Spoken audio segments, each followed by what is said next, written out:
43. La irrupción socialdemócrata. Gobierno de Alfonsín. Los carapintadas. Asalto al cuartel de la Tablada. Hiperinflación. Quizá Raúl Alfonsín haya sido el primer sorprendido al verse presidente de la República. Pocos fueron, en efecto, los sondeos de opinión previos al comicio que lo daban como vencedor. Desciende de gallegos y ha nacido en Chascomús. Fue cadete del Liceo Militar, donde tuvo por condiscípulos a Galtieri y Anaya, que recuerdan su habilidad para rendir sin embarazo lecciones poco o nada estudiadas. Recibido de abogado, no ejerció su profesión, salvo para iniciar la sucesión de su padre y para firmar, con otros letrados, la defensa de algún guerrillero detenido. Participó activamente en las pujas del Comité Radical y en partidas pueblerinas de naipes, que se prolongaban hasta la madrugada. Con militancia estudiantil reformista, ocupó una banca de diputado nacional y dice adherir al krausismo, aquella extraña filosofía donde abrevara Hipólito Yrigoyen, si bien sus posturas se aproximaron cada vez más a las de la socialdemocracia europea, dado que tal aproximación se acentuaría a lo largo de su gobierno, inspirando muchas de las medidas que entonces se dictaron y reportándole un considerable apoyo externo. Conviene dedicar algunos párrafos a la mencionada doctrina política, consistente en una amalgama de socialismo político y liberalismo económico que, en la Alemania de posguerra, alcanzara el poder con Willy Brandt, instalándose también en otros países de Europa. Sus ingredientes socialistas inciden en todo lo que se refiere a la cultura y la educación, a las relaciones de la Iglesia y el Estado, a la posición asumida frente a la institución familiar y a las Fuerzas Armadas, resultando coincidentes con las propuestas articuladas en 1889 por la Segunda Internacional, convenientemente actualizadas. Procura erradicar la autoridad del seno de la familia y de la enseñanza. Se expide contra el empleo de la violencia, aunque en su Congreso de Lisboa, 1978, expresara solidaridad con la guerrilla que operaba en América y África, anhelando el advenimiento de un mundo donde se hayan abolido las fronteras nacionales y viendo en la democracia una panacea, apta para establecer el criterio de verdad incluso en cuestiones de orden filosófico, pues rechaza todo dogma y niega la existencia de un orden natural. Sus componentes liberales se traducen en aceptar el capitalismo e impulsar el libre juego de la oferta y la demanda, como receta económica idónea para alcanzar la prosperidad de los pueblos. El pensamiento del italiano Antonio Gramsci, incorporado al llamado eurocomunismo, también se hace presente en las formulaciones socialdemócratas, que se superponen y confunden con las de aquel. Entre las primeras disposiciones adoptadas por el gobierno de Alfonsín, se contó la de enjuiciar a los integrantes de las juntas del proceso, salvo a quienes compusieron la que acompañó a Vignone, y crear la CONADEP, Comisión Nacional sobre Desaparición de Personas, que presidió el escritor Ernesto Sábato e integraron numerosas figuras adversas a los militares, contándose entre ellas exiliados, periodistas contestatarios, dirigentes de agrupaciones defensoras de los derechos humanos, ministros de diversos cultos y activistas en receso. Además de los comandantes en jefe, se dispone juzgar a algunos guerrilleros, tales como Enrique Gorriarán Merlo, in absentia, y Mario Firmenich, que sería detenido en Brasil. A fines de diciembre, el Congreso anuló la ley de amnistía dictada por el general Vignone, y, comenzado 1984, comienza asimismo una macabra tarea de exhumación de cadáveres, enterrados como NN en el sector respectivo de los cementerios públicos y que se supone correspondan a desaparecidos durante la represión. A mediados de marzo, el gobierno sufre su primer revés parlamentario, ya que el Senado, donde no cuenta con mayoría, rechaza un proyecto oficial tendiente a modificar el régimen que regula la actividad sindical, y una ley que prohíbe toda forma de censura, sumada a la disolución del ente de calificación cinematográfica dispuesta por las autoridades, acentúa el destape en los medios de comunicación, donde proliferarán las referencias sexuales, los ataques a los militares, las reivindicaciones apenas veladas de la lucha insurreccional, las malas palabras, las críticas a la guerra por las Malvinas y los sarcasmos dirigidos contra diversas expresiones de la tradición argentina. Ese mes se organiza el PAN, Plan Alimentario Nacional, que consiste en la distribución gratuita de víveres a los ambiguamente descriptos como sectores carenciados. Pronto se alzarán voces,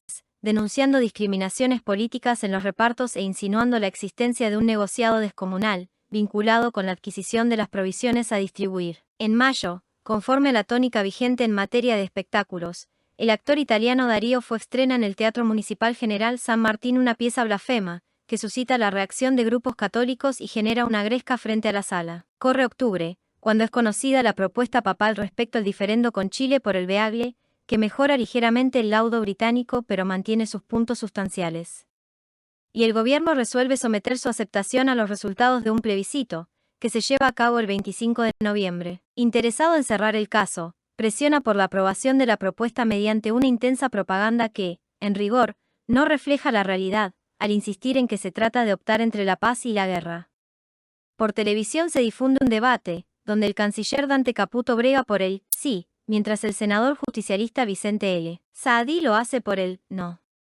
Saadí está viejo, confunde datos, no atina con las citas y Caputo ser mucho mejor parado de esa confrontación. La prensa, la Nueva Provincia y la revista Cabildo sostienen enérgicas campañas contra la propuesta, mientras los grupos de izquierda, que concurren a un acto realizado en el estadio de Atlanta para apoyar la postura oficial, están empeñados en favor de la aceptación del acuerdo con Pinochet, propuesto por el Papa en virtud de una negociación iniciada durante el gobierno militar, lo cual no dejó de resultar curioso.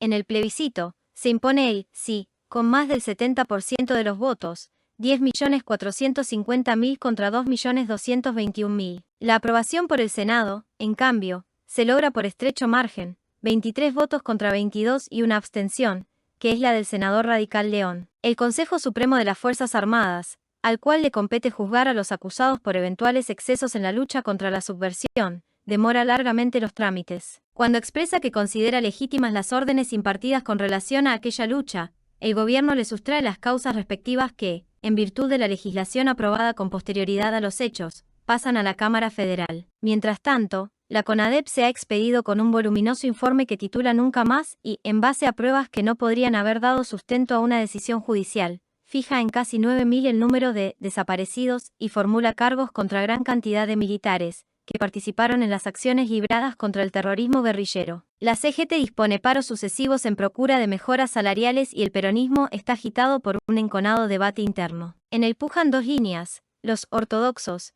que responden a sus posturas tradicionales, contándose entre ellos Lorenzo Miguel, Oraldo Britos y Herminio Iglesias, los renovadores, influidos por la socialdemocracia europea al igual que el alfonsinismo y que, por ende, tienden a concertar con el gobierno, situándose en esa vertiente Antonio Cafiero, Carlos Grosso y, por aquel entonces, el gobernador de La Rioja, Carlos Saúl Menem. La inflación continúa su marcha ascendente y la deuda externa también crece, incontenible, sumando ya 48.000 millones de dólares. Durante 1985, Alfonsín viaja varias veces al exterior, luego de haber visitado los Estados Unidos, en 1984.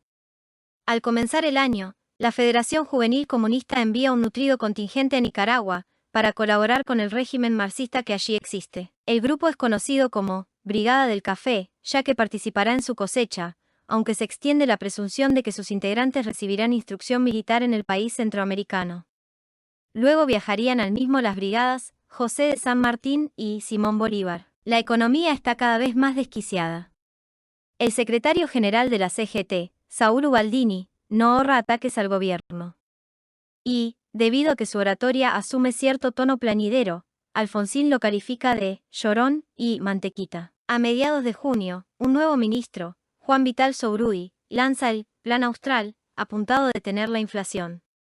El peso argentino es reemplazado por el austral, que equivale a 1.000 de aquellos y cuya paridad se fija en algo más de $1, ya que la moneda norteamericana pasa a valer 80 centavos de austral. Se congelan precios y salarios, introduciéndose un sistema llamado desagio, en virtud del cual las deudas sufren quitas tarifadas.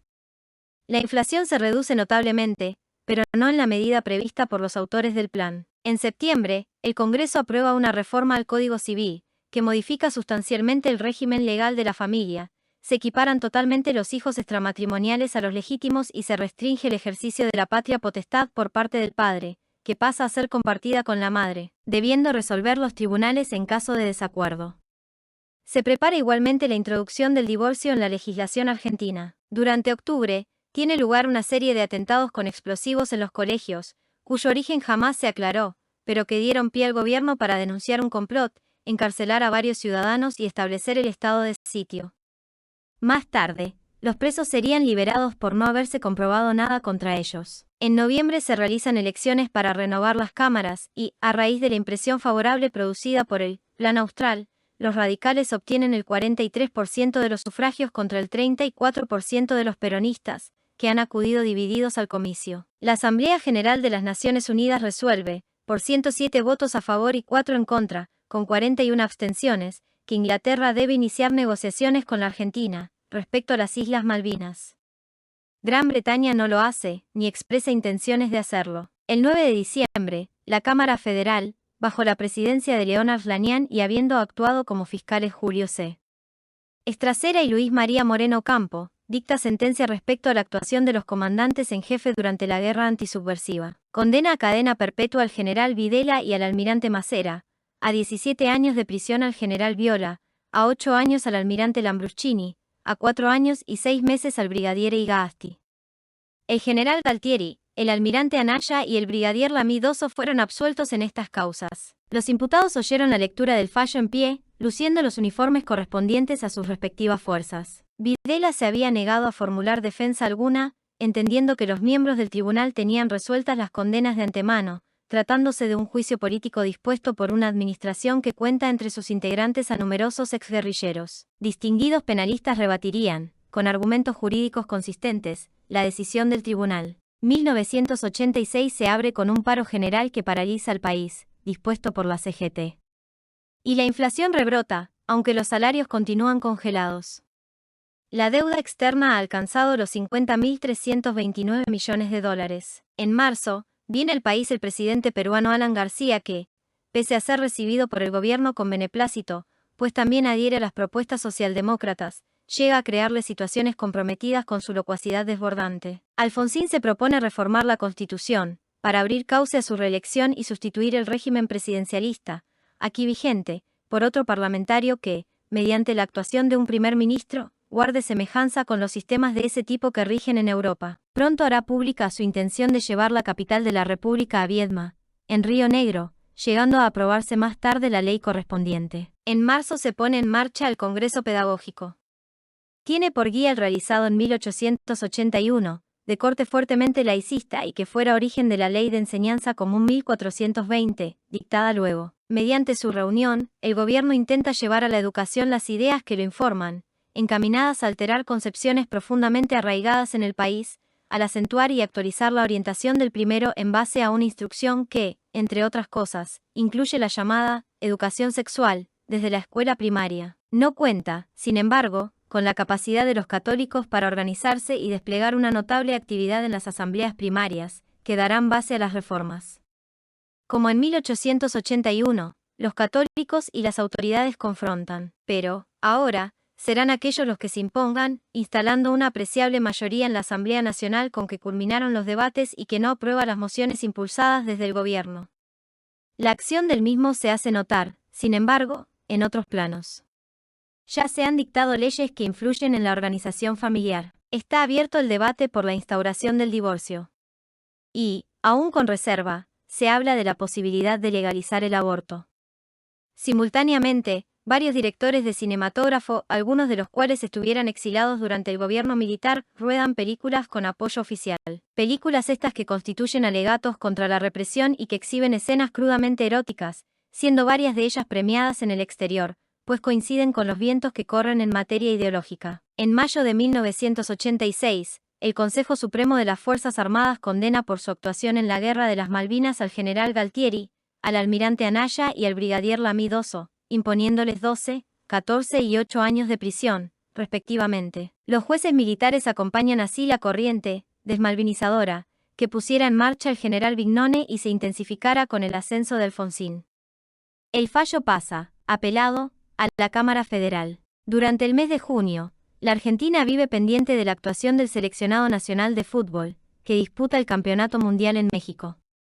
Partió aquel sin que se le asignaran mayores posibilidades de éxito, pues su campaña previa fue mediocre, y el gobierno, por medio del secretario de Deportes, ha declarado que el director técnico que lo conduce, Carlos Salvador Vilardo, no cuenta con su apoyo. Pese a ello, en base a una excepcional actuación de Diego Armando Maradona y a un fuerte espíritu de cuerpo forjado por Vilardo, el equipo argentino vuelve a consagrarse campeón mundial, venciendo en el partido final a Alemania por 3-2. Para asociarse tardíamente al triunfo, Alfonsín cede a los jugadores victoriosos el balcón de la Casa Rosada, a fin de que saluden desde allí al público que los aclama en la Plaza de Mayo.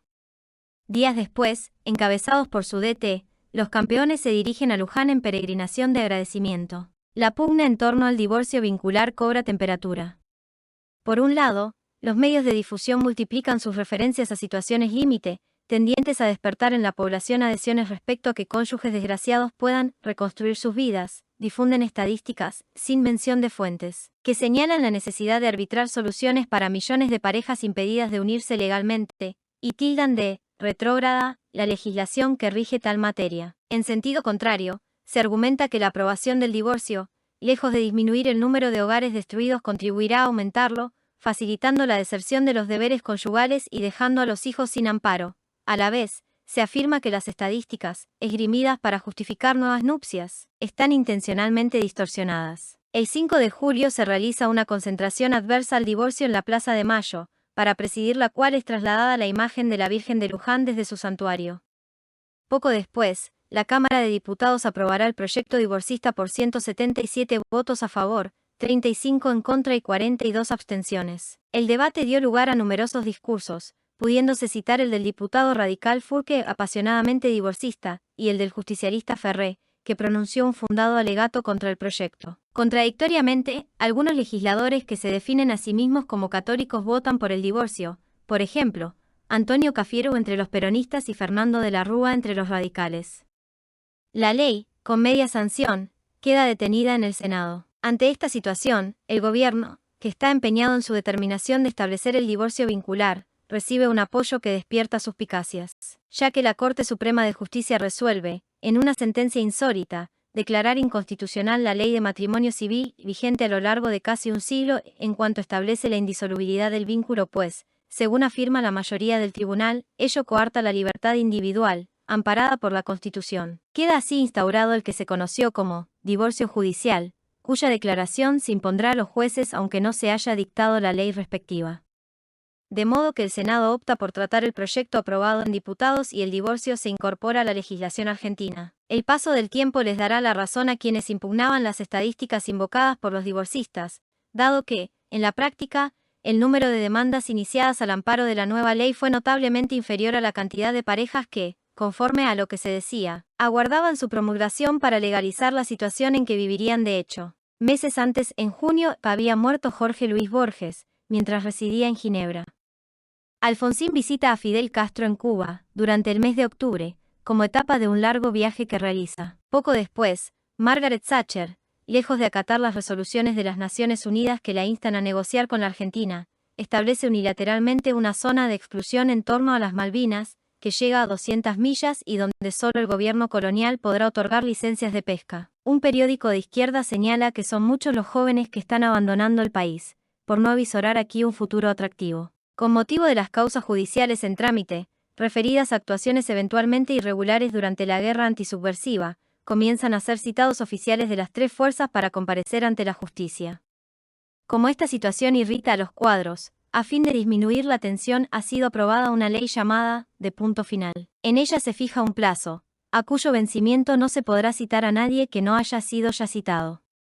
Dicho plazo está corriendo a principios de 1987 y las citaciones se multiplican. Frecuentemente, los oficiales convocados quedan presos después de declarar. Y flota en el aire la posibilidad de que alguno de ellos se niegue a comparecer. Para el caso de concretarse ese supuesto, Alfonsín imparte enérgicas instrucciones apuntadas a que sean sancionados quienes no lo hagan. En febrero son citados varios almirantes, que se muestran renuentes a presentarse. El almirante Arosa, jefe del Estado Mayor de la Armada, a la sazón, los jefes de Estado Mayor reemplazan a los comandantes en jefe, pues tal cargo ha sido eliminado, insiste en que lo hagan y quedan detenidos. El Centro Naval difunde una declaración adversa a la política del gobierno en la materia y mantiene sus puertas entornadas en señal de duelo. Militares de uniforme asisten a los oficios que, en sufragio de los caídos durante la lucha contra el terrorismo, organiza FAMUS, familiares y amigos de muertos por la subversión. Corre marzo, cuando el presidente pronuncia un violento discurso en la localidad de Las Perdices, donde condena a los fundamentalistas y a los nazis de siempre. Se producen grandes inundaciones en la provincia de Buenos Aires. El dólar escapa y cada uno vale ya 2 australes. En abril de aquel año 87, durante una misa que se celebra por los muertos en la Guerra de las Malvinas, con asistencia de las autoridades nacionales, el vicario castrense, Monseñor Medina, fustiga la corrupción que impera en el país. Presa aparentemente de gran indignación, el presidente Alfonsín sube al ambón y, desde allí, conmina a los presentes y a la población en general para que, cuando hablen de corrupción, presenten las pruebas necesarias para acreditarla. Según trasciende luego, Alfonsín conocía de antemano el texto de la homilía que habría de pronunciar Monseñor Medina, lo cual lleva a inferir que su arrebato fue una reacción perfectamente calculada. Las alusiones a corrupción y grandes negociados se intensifican por entonces. Algunas alcanzarían enorme difusión, entre otras las siguientes, la referida a los pollos de Mazorín, una importación de tales aves presumiblemente innecesaria, que costó en su momento fuertes sumas al Estado y que las siguió insumiendo. En virtud del gasto que significó mantenerlas congeladas, los préstamos del banco hipotecario, distribuidos, según se decía, en forma discrecional entre figuras con gravitación y hartos solventes muchas de ellas, aunque el régimen que autorizaba su otorgamiento exigía que se los destinara a remediar situaciones de necesidad. El escándalo de la aduana, a raíz del cual terminaría preso su administrador, una vez concluido el gobierno de Alfonsín. No fueron estos, sin embargo, los únicos casos que conmovieron a la opinión por esos años, pues se mencionó, además, la necesidad de efectuar contribuciones tarifadas para poder llevar a buen término cualquier trámite oficial, indicándose como beneficiario de ellas a un sector interno del radicalismo, conocido como la Coordinadora, Junta Coordinadora Radical. El 6 de abril, llegó nuevamente a la Argentina el Papa Juan Pablo II. Visitó muchas ciudades de la República, congregando muchedumbres que acudieron para vitorearlo y oír su voz pastoral. Concluyó su recorrida el día 12, con una inmensa concentración de fieles en la avenida 9 de julio. La víspera del Jueves Santo, miércoles 15 de abril, la situación militar hizo crisis.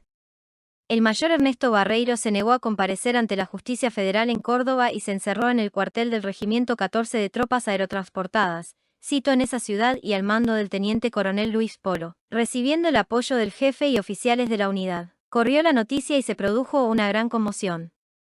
El gobierno intentó negociar y medió en la controversia el cardenal Primatesta, arzobispo cordobés. Al llegar la noche, Barreiro ya no está en el cuartel, pero el incidente toma un sesgo imprevisto al avanzar las horas. El teniente coronel Aldo Rico ha abandonado su destino militar, en el Regimiento de Infantería 18 con asiento en San Javier, Misiones, instalándose en la Escuela de Infantería de Campo de Mayo. Lo secunda un puñado de oficiales, en su mayoría comandos. Casi todos han tenido destacado desempeño en la Guerra de las Malvinas, no se les acusa por su participación en la lucha antisubversiva, aunque hayan intervenido en la misma, y manifiestan moverse en defensa del honor del ejército, aludiendo a eso el nombre que eligen para denominar su pronunciamiento, Operación Dignidad. Varios de los oficiales y suboficiales, que controlan el acceso a la escuela copada por Rico, se han tiznado la cara, al modo como lo hacen los comandos para entrar en combate. Por eso, de allí en más, serán los carapintadas. Y sus adversarios, los caralavadas.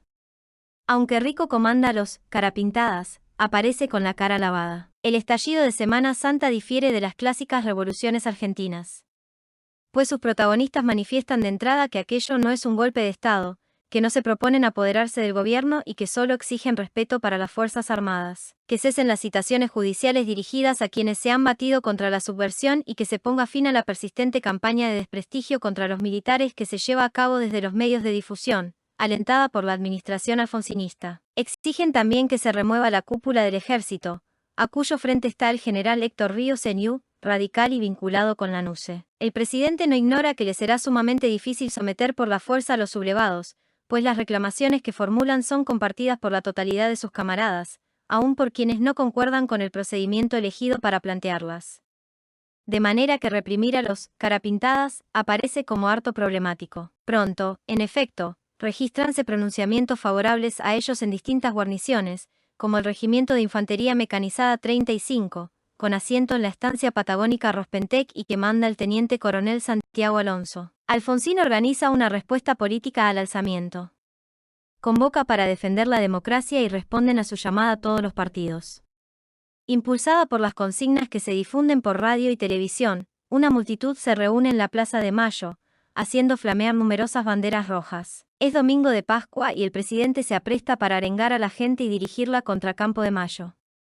Uno de sus edecanes lo invita a reflexionar, cuando ya se encamina al balcón. Alfonsín recapacita y anuncia, en cambio, que irá personalmente a intimar la rendición de los rebeldes. Llega a Campo de Mayo en un helicóptero. Los carapintadas le rinden honores, en reconocimiento a su investidura.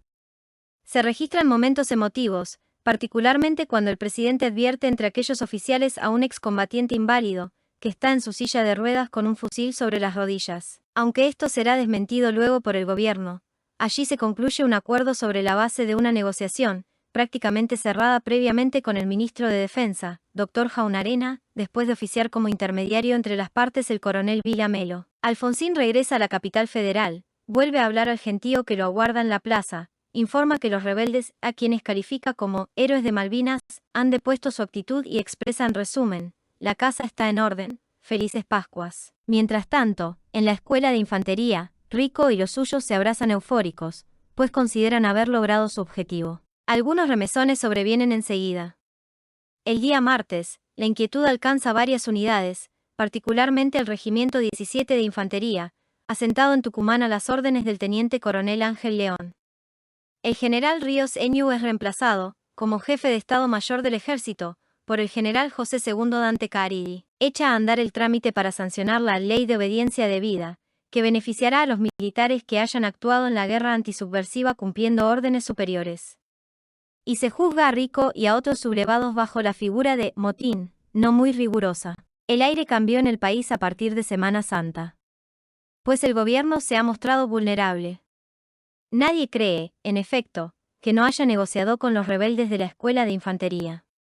De modo que sus reiteradas negativas al respecto suenan como falsas. El Plan Austral comienza a desquiciarse. Los radicales, fundados en las adhesiones recibidas con motivo del pronunciamiento de Rico, estiman conveniente suscitar el recuerdo de otro pronunciamiento dirigido contra ellos en 1930, por considerar que tal evocación ha de beneficiar a su partido. Y, en consecuencia, eligen la fecha del 6 de septiembre, aniversario de la revolución del general Uriburu, a fin de realizar los comicios previstos para elegir nuevos gobernadores provinciales. La especulación falla, pues, tal como sucediera más de medio siglo antes, el radicalismo sufre un descalabro electoral esta vez, ya que los peronistas imponen sus candidatos en la mayoría de las provincias, incluida la de Buenos Aires, donde triunfa Antonio Cafiero. El oficialismo gana tan solo en Córdoba y Río Negro, y la situación militar no está resuelta, ni mucho menos. Los carapintadas imputan al gobierno no haber cumplido lo pactado en Semana Santa, ya que ven un enemigo en el nuevo jefe de Estado Mayor del Ejército. La amenaza de otras citaciones judiciales por la guerra antisubversiva no está conjurada y saben que, a través de la criba que suponen las juntas de calificaciones, se irá expulsando de las filas a quienes hayan tenido participación activa o pasiva en los sucesos de abril. Corre, entre tanto, en las guarniciones, un vídeo donde se explican las motivaciones de los rebeldes. Aunque son sancionados quienes permitan su exhibición o asistan a ella, ningún militar lo deja de ver. Incluso en los casinos de oficiales y en el edificio Libertad, sede de la Armada, donde se lo analiza durante una reunión convocada por la superioridad. Cierta mañana de enero de 1988, Aldo Rico desaparece del domicilio particular donde está detenido, luego de haber dejado la escuela de suboficiales general Lemos en que se hallaba preso, valiéndose de un resquicio procesal que lo favorecía. Cunde la alarma al desconocerse su paradero. Aparece por fin, en el Regimiento 4 de Infantería, en Monte Caseros, Corrientes, cuyo mando recibe del teniente coronel Jorge Garzábal. Por medio de la red militar de comunicaciones informa que, no habiendo el gobierno cumplido con lo pactado en Semana Santa, prosigue la Operación Dignidad, desconociendo la autoridad del general Caridi. Simultáneamente, un grupo, compuesto por oficiales de la Fuerza Aérea y algunos civiles, ocupa el Aeroparque Metropolitano. El pronunciamiento no tiene esta vez los efectos esperados por sus protagonistas. Es recuperado el aeroparque y Caridi logra movilizar tropas que cercan la unidad rebelde, después de haber concedido Rico una conferencia a la prensa extranjera. Pronto llueve con intensidad, y un camión del ejército que se desvía de la ruta hace estallar una mina, perdiendo un oficial una pierna a raíz de ello. A las 5:30 del 18 de enero, Rico se rinde sin presentar combate. La economía hace agua en forma alarmante. Durante agosto del 88 la inflación alcanzará el 27,6% mensual. En algunas provincias circulan bonos de sus tesorerías, que hacen las veces de papel moneda, pues carecen de australes. Mientras tanto, se desarrolla la puja intestina del peronismo. En ella cobra relieve la figura del gobernador de La Rioja, Carlos Saúl Menem. Este, que ha revistado entre los renovadores, ahora se les opone. Aunque los mismos controlen el aparato del partido, desde el éxito electoral justicialista del 6 de septiembre de 1987. Menem, que se mostrara contemporizador con Alfonsín, también varía su postura en este aspecto y ataca duramente a la administración radical. Mientras Cafiero, cabeza visible de los renovadores, coincide en muchos aspectos con el gobierno, porque ocurre en efecto que la renovación cafierista aparece como marcadamente afín a la coordinadora radical, coincidiendo con sus propuestas socialdemócratas. De allí que algunos hablaran de la cafieradora para referirse a tal simbiosis. Existe, en consecuencia, la intención de alcanzar un acuerdo, en virtud del cual ambas corrientes se alternen para conducir el país por largos años, conformando un tercer movimiento histórico, que Alfonsín propusiera oportunamente como una meta a alcanzar. Por convicción o por conveniencia, Menem se erige en la única alternativa viable para quebrar esa hegemonía, apta para eternizar en el poder a la socialdemocracia.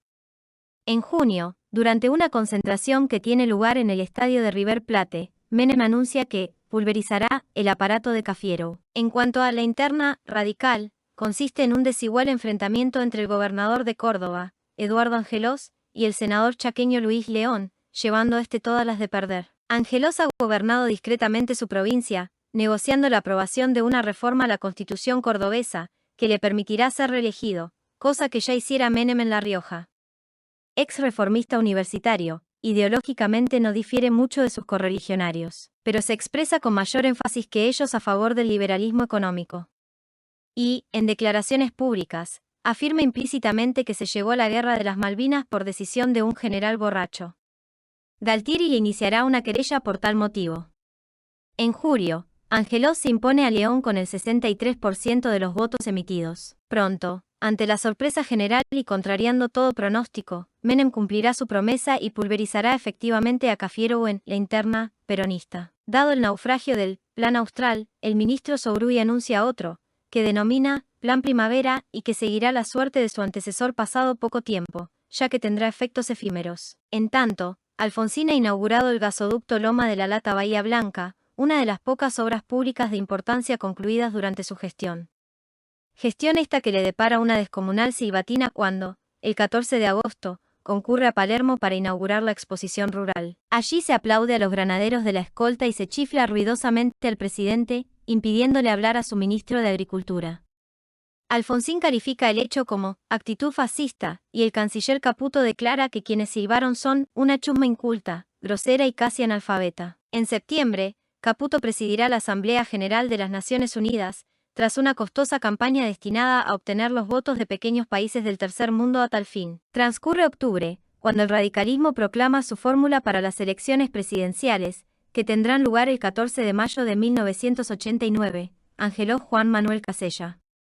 La Unión del Centro Democrático, liberal, se ha aliado con los demócratas progresistas y proclaman la suya, Alzogaray Natale. En cuanto al peronismo, unido con agrupaciones menores en el Frejupo, llevará a Menem y a Eduardo Duhalde. Al comenzar los calores, se acentúa un problema que viene padeciendo la población, los cortes de luz. La falta de nuevas obras de infraestructura, el pésimo mantenimiento de las existentes y una disminución en el caudal del río Uruguay, que afecta el funcionamiento del complejo de Salto Grande, han dado lugar a un desastre energético sin precedentes. La Cámara Federal se expide, el 31 de octubre, en el juicio promovido contra Galtieri, Anaya y Lamidoso a raíz de la guerra por las Malvinas. Iguala en 12 años las penas que aplica a los tres, modificando el fallo del Consejo Supremo de las Fuerzas Armadas, y sanciona, fundamentalmente, la decisión de emplear en el caso la fuerza, no obstante ser aquella una determinación política no judiciable. Ello pese a haber admitido el fiscal, Moreno Ocampo, que se trató de una guerra defensiva, y pese a que el presidente del tribunal, Dr. Cataani, hubiera señalado que, cuando se defienden principios, no cabe tomar en cuenta el poderío del agresor. La sentencia es recurrida por ante la Corte Suprema. En noviembre, se conoce el documento final de la Asamblea Plenaria del Episcopado Argentino, que contiene una dura condena a la corrupción reinante y que ocasiona otra reacción presidencial, instando a que se prueben los cargos de esa naturaleza. Menem y la CGT manifiestan su apoyo al texto suscripto por los obispos. Antes de concluir 1988, otro estallido militar conmueve al país.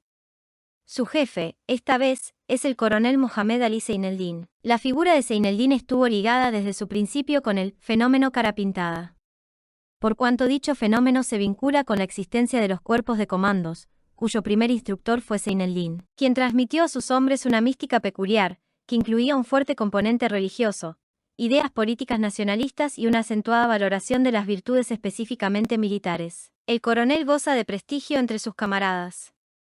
Alto, flaco, con una notoria nariz aquilina, expresa sus ideas mediante esquemas dialécticos aptos para ser condensados gráficamente. Ha estado en las Malvinas, donde condujo de modo impecable las fuerzas a su mando, sin que el trámite de las acciones le permitiera concretar su fervoroso deseo de entrar personalmente en combate. Dado que su presencia significaba un riesgo potencial para el gobierno, consintió que se fuera a Panamá, donde fundó el colegio militar e instruyó un cuerpo de élite, creado por el general Manuel Noriega. Allí estaba cuando Rico desencadenó los acontecimientos de Semana Santa. Sobrevinieron roces entre Rico y Seineldin, derivados del ascendiente alcanzado por aquel y de la subordinación tácita que los carapintadas mantenían respecto a este. Roces que no fueron explícitos y que ambos negaron reiteradamente, manifestando Rico seguir acatando la autoridad de el turco. De algún modo, el coronel suponía hallarse en deuda con sus seguidores respecto a una definición en el terreno de la acción, que ellos esperaban. Trasciende, además, que la Junta de Calificaciones le negará el ascenso general, lo cual determinaría su neutralización operativa y su posterior retiro. Dos elementos más confluyen en el origen de aquel pronunciamiento. Por un lado, se sigue hostigando administrativamente a los carapintadas, que, uno a uno, van quedando fuera del ejército. Por otro, los cambios de destino que se producirán a fin de año desarticularían la organización con que contaban, precipitando esas circunstancias los acontecimientos en ciernes. El primer síntoma de que algo estaba por suceder, lo constituyó la desaparición de su acantonamiento del grupo Albatros, una unidad de comandos perteneciente a la prefectura naval e instruida originariamente por Seineldin. Reaparecerán los Albatros en la Escuela de Infantería de Campo de Mayo, la misma que fuera teatro de los hechos acaecidos a partir del Jueves Santo de 1987, donde se había instalado el turco luego de viajar subrepticiamente desde Panamá. Caridi mueve con dificultad sus efectivos hacia la escuela sublevada. Recibe esta fuego de morteros, aunque el ataque dura poco. Un oficial es gravemente herido por su jefe, cuando intenta pasarse a los rebeldes. En un momento dado, inesperadamente, Seineldin y los suyos se trasladan sin ser hostilizados desde Campo de Mayo a los cuarteles de Villa Martelli, donde se hacen fuertes.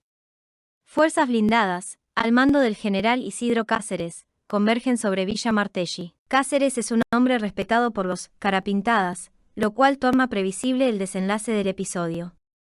Caridi y Seineldin parlamentan, con Cáceres por testigo y fiador, llegando a un acuerdo cuya existencia negarán más tarde Caridi y Cáceres.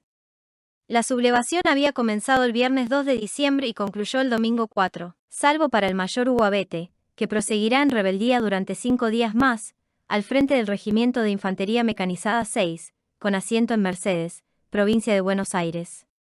Quien solo entregará la unidad al coronel Seineldin que, protagonizando un suceso singular, viajará hasta Mercedes para recibirla, pese a encontrarse ya preso. Pero, mientras los militares negociaban, ante el cuartel de Villa Martelli se registraron encuentros sangrientos entre policías y civiles, ya que grupos de izquierda organizados avanzaron sobre la guardia, librando una batalla campal contra efectivos policiales, a lo largo de cuyo transcurso se intercambió fuego nutrido, con tiradores de ambas partes cuerpo a tierra. Como saldo, resultaron 2 civiles y un policía muertos, sumando más de 40 los heridos. Se inicia 1989 con repetidos cortes de luz, el dólar a 16,50 australes y Seineldin prisionero en los cuarteles de Palermo, donde, pese a la incomunicación que se le ha impuesto, recibe importantes figuras del quehacer nacional. Menem le dedica un elogio, que levanta encendidas críticas entre los políticos y que coincide con una visita del diputado peronista Nacul al coronel detenido. Durante ese mes de enero, atraca en el puerto de Montevideo el buque Indiana, que enlazará mediante viajes irregulares las Malvinas con el continente. Saúl Ubaldini se mueve eficazmente y logra que los trabajadores portuarios uruguayos se nieguen a cargar la nave. Coincidentemente, un grupo peronista, encabezado por Patricia Bullrich, intenta abordarlo, gritando consignas contra el colonialismo británico. Por otra parte, Jorge Baños, Francisco Provanzano y el fraile Antonio Puijané, dirigentes del MTP, Movimiento Todos por la Patria, convocan a una conferencia de prensa para denunciar un golpe militar en ciernes, impulsado según ellos por Menem, Seineldin y Lorenzo Miguel. El MTP es una organización marxista, que acoge a numerosos exguerrilleros, Prabanzano ha tenido notoria actuación en el ERP, Baños en la defensa de subversivos y Puijané entre los clérigos tercermundistas. La denuncia es desmentida por Menem, pero esa conferencia de prensa sería prólogo de gravísimos acontecimientos, que ocurrirían durante el primer mes de 1989. El 23 de enero, a las 6 de la mañana, un camión afectado a la distribución de gaseosa circula por el camino de Cintura, en su intersección con la avenida Crovara, seguido por una Ford Ranchero, 3 Renault 12 blancos, una Toyota también blanca y un Falcon verde. Pronto, el camión enfila hacia la portada de acceso al Regimiento 3 de Infantería de la Tablada, se lanza contra ella y la embiste, matando al centinela que allí se encuentra. Inmediatamente, descienden de los vehículos unas 60 personas armadas hasta los dientes y copan la guardia en medio de un intenso tiroteo, a raíz del cual mueren varios conscriptos y algunos asaltantes. Divididos estos en 3 grupos, se dirigen a distintos puntos del cuartel. El que ataca la jefatura encuentra una enconada resistencia en el mayor Horacio Fernández Cutiellos, segundo jefe de la unidad, que se ha quedado a dormir en ella y que, al oír los disparos, luego de tomar un fusil hace fuego mientras salta de una posición a otra. Antes de ser abatido, el valiente oficial deja fuera de combate a cierto número de sus atacantes. Los otros 2 grupos chocan, asimismo, con una oposición inesperada pues, casualmente, son varios los oficiales que han pernoctado en el regimiento y ahora lo defienden. De modo que fracasan los incursores en su intento de tomar el casino de oficiales y el escuadrón de tiradores blindados. Ocupan, en cambio, el casino de suboficiales y las instalaciones de la compañía B. El estrépito de las armas pone sobre aviso a la policía provincial, que tiende un cerco en torno al cuartel e intenta recuperar la guardia. A las 9:30 llegan, espontáneamente, sin ser convocados, algunos comandos de infantería. A las 10:15, arriba parte del Regimiento 7 de La Plata. A las 12, efectivos del grupo de artillería con asiento en Ciudadela emplazan 2 cañones Serlacán. A las 14, asume el mando de las operaciones el general Arrillaga, reemplazando al coronel Alperín. El asalto final para recuperar la plaza se demora, no obstante. Los policías están armados solamente con pistolas. La movilización militar ha sido lenta. Alperín primero y Arrillaga después, se han mostrado irresolutos y vacilantes. Hasta que llegan al teatro de la lucha los comandos de la compañía 601. La población está atónita. Desde los primeros momentos del día corren informaciones referidas al ataque contra el cuartel. Pero, extrañamente, pasarán las horas y los medios de información persistirán en presentarlo como una acción realizada por elementos carapintadas. Esa versión llegará a aparecer en la primera edición del vespertino La Razón, controlado por el gobierno. Y se hace eco de ella el vocero presidencial, José Ignacio López. La realidad es muy otra, sin embargo. Y consiste, sencillamente, en un sangriento rebrote de la guerrilla marxista, protagonizado por el MTP, habiendo comandado las acciones uno de los ex jefes del ERP, Enrique Haroldo Gorriarán Merlo, que ha contado con grandes medios para emprenderlas pues, amén del número apreciable de combatientes reclutados, están estos provistos de munición en abundancia y de armamento sofisticado, adquirido en el extranjero, RPG-7 soviéticos, lanzacohetes de fabricación china, lanzagranadas 2079 de 40 milímetros. Diversas circunstancias involucran al gobierno y explican sus reticencias.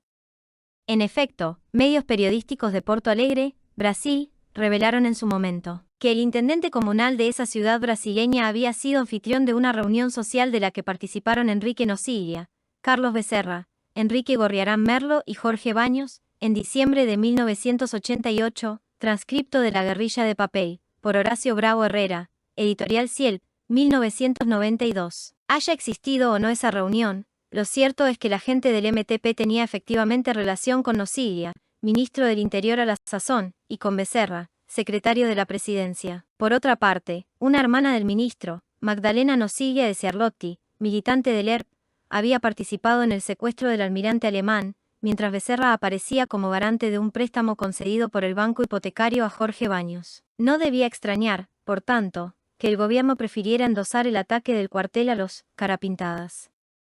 Lo cual coincidía, casualmente, con la intención de los verdaderos atacantes, ya que irrumpieron allí arrojando al aire una falsa proclama revolucionaria que atribuían a Zaineldin y era su propósito, según se supo luego, aducir que habían hecho fracasar un golpe de estado zeineldinista, convocar al pueblo en la unidad ocupada y ponerse al frente de una columna, que marcharía sobre la capital, para poner finalmente en práctica la revolución socialista, anhelada por el MTP.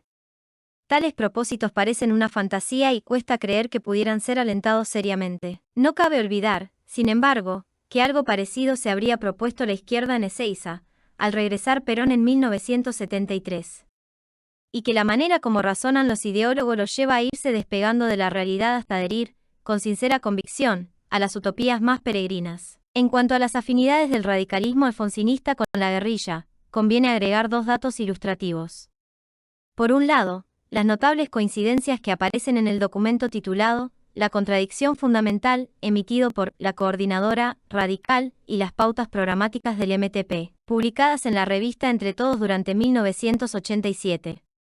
Por otro, es sugestivo el testimonio brindado por el diputado radical Osvaldo Álvarez Guerrero a la periodista María Seoane, en 1991, donde señala: Alfonsín solía decir que los guerrilleros del ERP eran radicales desbandados. Y algo de razón tenía. Diría que hasta mediados de la década del 60 el radicalismo tenía una gran tradición fragotera. Buena parte de los militantes del ERP, como Santucho, provenían de familias radicales. Tomo ambos datos del citado libro del ex senador Bravo Herrera. El asalto de los comandos al regimiento ocupado fue decisivo. Apoyados por tanques livianos, recuperaron las instalaciones palmo a palmo. Solo un pequeño grupo de los atacantes quedó aislado en un sector de ellas, prefiriéndose aguardar el nuevo día para someterlo, pues, a esta altura de los sucesos, ya caía la noche. Antes del mediodía de aquel 24 de enero, había cesado la lucha. 9 muertos y 63 heridos registraron las fuerzas regulares, 1 muerto y 27 heridos pertenecían a la policía, entre estos el comisario Re, que se batió con singular coraje y perdió ambas piernas en el combate. 28 muertos, 6 heridos y más de una docena de prisioneros fueron las bajas sufridas por los incursores, contándose entre ellas 2 mujeres. En el orden internacional, George Bush, que fuera vicepresidente con Reagan, asume la presidencia de los Estados Unidos. Y comienza a crujir la estructura del Imperio Soviético. Allí se ha encumbrado Mikhail Gorbachev que, en una primera etapa, profundizó la glasnost, política encaminada a conferir transparencia a la gestión oficial, hermética hasta entonces. A ella seguirá la perestroika, tendiente a permitir mayores libertades, fundamentalmente en materia económica, ya que el aparato productivo socialista está dejando de funcionar y su crisis pone a la población ante el fantasma del hambre, mientras la Federación de Repúblicas carga con el peso de una enorme deuda externa. Hungría permite la actuación de partidos políticos. En Polonia, se confiere reconocimiento legal al poderoso sindicato Solidaridad, liderado por Lech Walesa y opositor al gobierno comunista. Pravda, órgano oficial del partido, publica en Moscú una referencia elogiosa al realismo de Ronald Reagan. En febrero, las tropas soviéticas deberán abandonar Afganistán, invadido por ellas años antes. También ese mes cae Alfredo Stroessner en el Paraguay, luego de gobernar allí por largas décadas. Quien lo derroca es su consuegro, el general Andrés Rodríguez, que llamará a elecciones y será elegido presidente constitucional en las mismas. Transcurre marzo cuando el severo plan de ajuste que aplica el gobierno de Carlos Andrés Pérez, en Venezuela, provoca un tremendo estallido social. Aquí, el dólar frisa los 50 australes. Renuncia el ministro Sourui y lo reemplaza Juan Carlos Paglis. En abril, el dólar salta hasta los 100 australes. Pese a que la situación ha llegado a un alto grado de deterioro, el gobierno persiste en su empeño por influir ideológicamente sobre los argentinos.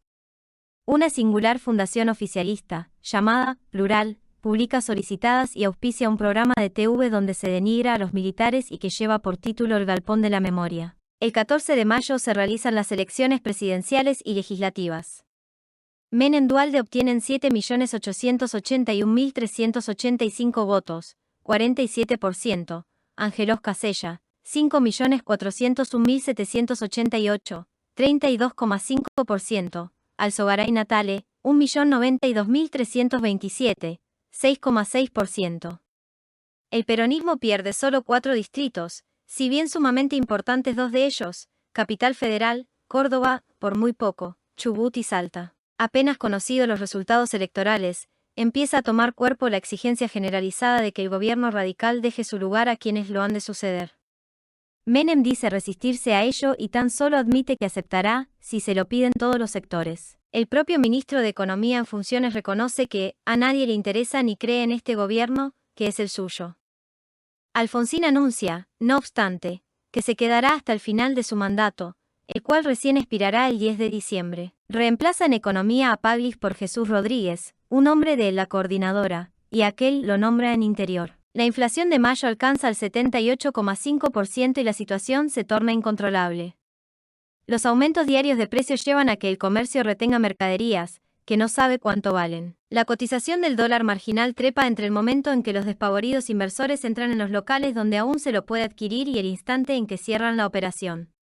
Pronto, los codiciados billetes verdes desaparecerán y han de costar tanto como se pueda dar por ellos. Inciden en tal estado de cosas ciertas declaraciones de Guido Di Tella, sumado recientemente al elenco de Menem y que es mencionado para ocupar algún cargo destacado en el área de economía, quien, sin inocencia alguna, ha expresado que el nuevo gobierno se manejará con un dólar muy alto. Comienzan a ser asaltados los supermercados. Asusadas por activistas, verdaderas multitudes se lanzan contra ellos y los desvalijan, llevándose desde paquetes de fideos hasta videograbadoras. También saquean pequeños almacenes y alguna casa de familia. Tales hechos se registran en varias partes del país, pero, con mayor intensidad, en Rosario, Córdoba, Mendoza y el Gran Buenos Aires. La policía apenas actúa. Y se ven vecinos que, armados con fusiles y escopetas, esperan en las azoteas de sus casas el arribo de las turbas. Anunciado por rumores alarmistas que, pese a ser casi siempre falsos, corren como reguero de pólvora. Antes de emprender la retirada, el gobierno radical le juega una mala partida al que pronto ha de asumir. Menem, durante su campaña, ha prometido un aumento de sueldos que llamó el salariazo, y que ya no será fácil otorgar pues, a fin de crearle dificultades, el Consejo del Salario dicta una disposición postrera y eleva notablemente el sueldo básico de pago obligatorio a 20.000 australes por mes. Mueren en junio el ayatolá Khomeini y José López Rega, que se entregara a la policía en los Estados Unidos y que estaba preso aquí. Ese mes, asimismo, el gobierno chino aplasta, mediante el empleo de tanques, una concentración gigantesca que, reclamando mayores libertades, permaneció largo tiempo estacionada en la Plaza Tiananmen. Se han llevado a cabo elecciones en Polonia y el sindicato, Solidaridad, transformado en partido político, logra en ellas un triunfo arrollador. El país arde por los cuatro costados. Y el gobierno aparece impotente para apagar el incendio. Alfonsín y Menem se han reunido, a fin de acordar alguna fórmula que permita sortear los meses que faltan hasta la transmisión del mando, pero no alcanzan resultados apreciables. Privado de toda autoridad, el presidente oscila entre el tono conciliador y la intemperancia. Por último, acosado por las circunstancias, que Menem capitaliza con astucia, anuncia su decisión de renunciar, al igual que el vicepresidente Martínez. Hacia mediodía del 8 de julio, Carlos Saúl Menem se hace cargo de la presidencia de un país que está al borde del colapso. Durante el gobierno de Raúl Alfonsín tuvo lugar un hecho macabro, rodeado hasta ahora del mayor de los misterios. El 10 de junio de 1987 fue violentada la tumba que guardaba los restos de Juan Domingo Perón, en la Chacarita. Si bien inicialmente se aseguró que el féretro que los contiene se mantenía intacto, más tarde pudo saberse que, por el contrario, aparecía forzado y los autores del atropello habían aserrado las manos del expresidente a la altura de las muñecas, llevándoselas. Junto con ellas, también se habrían apoderado de un anillo que conservaba una de las mismas, de la gorra militar que se hallaba en el ataúd y de un manuscrito, depositado junto al cadáver. Hubo algunas comunicaciones de quienes se atribuyeron el hecho, exigiendo a dirigentes peronistas el pago de un rescate que, según se dijo, alcanzaba a 8 millones de dólares. Las tratativas se diluyeron, no obstante, sin quedar definitivamente en claro si aquellos que exigían el pago para devolver las manos de Perón las tenían realmente consigo, aunque, como prueba, habrían enviado parte del manuscrito desaparecido, redactado por Isabel Martínez. A todo esto, el juez a cargo de la investigación, Dr. Jaime Farsuau, denunció estar recibiendo amenazas para no profundizarla. Más tarde pidió autorización a la Cámara, con el fin de viajar oficialmente a España durante la feria judicial y entrevistar allí a la viuda de Perón en busca de nuevos datos, necesarios para proseguir la pesquisa. El permiso le fue denegado. Viajó el juez de todos modos, costeándose el traslado de su bolsillo. Al regresar, uno de los testigos que se proponía interrogar murió súbitamente. Las amenazas no cesaron, llegándose al punto de que la mujer de Farsuau fue secuestrada por unas horas. Así presionado, resolvió abandonar la justicia, cosa que comunicó a sus amigos. No llegó a hacerlo, porque falleció en un extraño accidente automovilístico, al incendiarse su coche después de volcar, habiéndose salido del camino en un tramo de ruta sin tráfico y donde no existen curvas. Para agregar elementos enigmáticos al asunto, es preciso señalar que el cajón que contiene los despojos de Perón estaba protegido por una gruesa losa de hormigón y un cristal blindado, habiendo penetrado los incursores a través del techo del panteón, donde hicieron un boquete, en virtud de lo cual, la lúgubre tarea ejecutada debió insumir largas horas y producir un ruido apreciable. Cosa sorprendente, pues la tumba no dista de las oficinas administrativas del cementerio. El 2 de septiembre de aquel año 1987, tomó estado público un escrito de Farnsworth, presentado por su apoderado, uno de cuyos párrafos decía: «Creo que estamos ante una maniobra aberrante, tramada para mantener en la impunidad un hecho delictuoso bochornoso, al mismo tiempo que se hable responsablemente de esclarecimiento para dejar a salvo el cumplimiento de los deberes del Estado». La alusión del juez se refería a declaraciones formuladas por el entonces ministro del Interior, Dr. Trócoli, quien había anunciado que el caso estaba en vías de ser aclarado. La Nueva Provincia, 3 de septiembre de 1987.